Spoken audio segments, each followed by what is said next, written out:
Hey everyone, have you ever stopped to wonder, why can't you just have everything you want whenever you want it? I mean, why isn't everything just free? Well, it turns out there's this whole set of rules that decides who gets what, from the phone you're holding to the lunch you ate today. That whole system, it's called economics. And today we're going to break down exactly how it all works. So, to get our heads around this huge topic, we just need to start with one really simple question. Honestly, it might sound a little silly at first, but trust me, it is the key to understanding everything in economics. Okay, for real, think about this. Why can't we all have a big bowl of fresh berries right now, whenever we want? Even if it's like the dead of winter. The answer to that simple question is literally the reason the entire field of economics even has to exist. And that answer, it all comes down to one super important word: scarcity. Scarcity is just this basic idea that there's a limited amount of stuff in the world. Land, resources, money, even time. But the things we want and need, well, that list is pretty much unlimited. And that mismatch, right there, that is the number one problem that economics tries to solve. Okay, so because of the scarcity problem, every single society on the planet has to figure out the answers to three fundamental questions. Ready? Number one, what are we actually going to make with all the limited stuff we have? Number two, how are we going to produce it? And number three, and this is a big one, who gets all that stuff after it's made? Now, the way a country or a society decides to answer those three big questions, that's what we call its economic system. You can really just think of it like a game plan, right? It's the rule book for how that society is going to deal with scarcity. And here's the thing, not every country uses the same playbook. In fact, we can lay out all these different game plans along a line, kind of like a spectrum. Way over on one side, you've got what's called a planned economy. That's where the government is the coach calling all the plays. Then, way over on the other side, you have a market economy, where it's individual people making all the choices. And smack dab in the middle, that's where you find a mixed economy.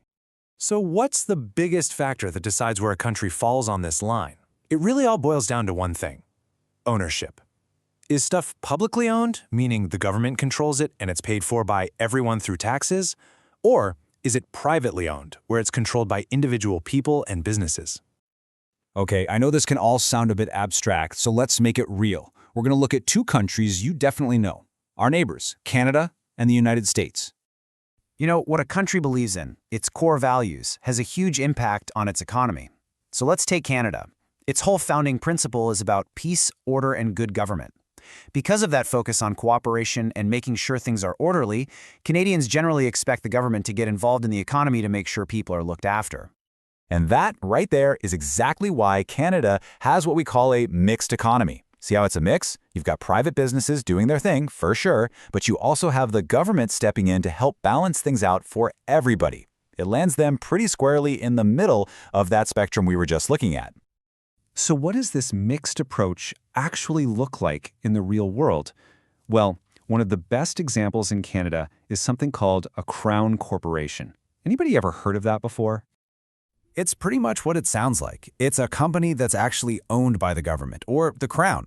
The whole reason the government creates these is to provide services that are really important for Canadians, but that a private business might not want to do because, well, it's not super profitable. It's a perfect example of that mixed system in action. And you guys have definitely seen some of these. Believe it or not, companies like Air Canada and those Petro-Canada gas stations, they both started out as crown corporations.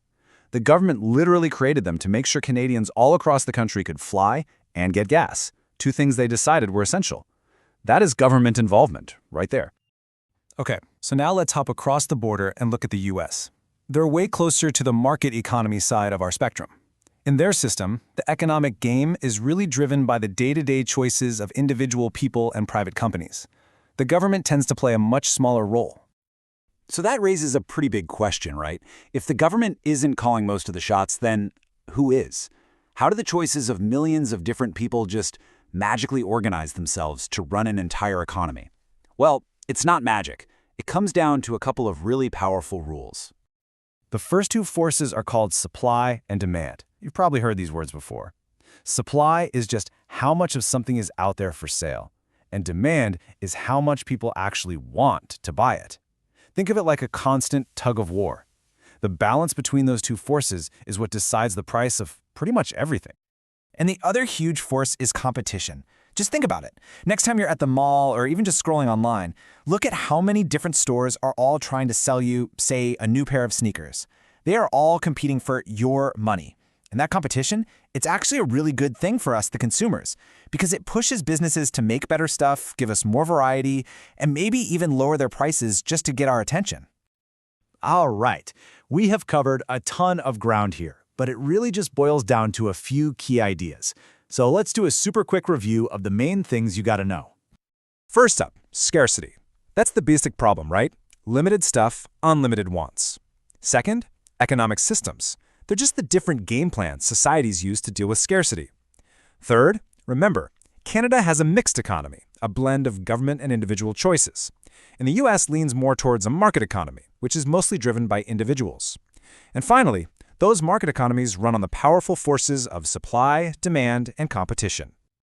Okay, you ready for a quick check-in to see what you remember? Question number 1.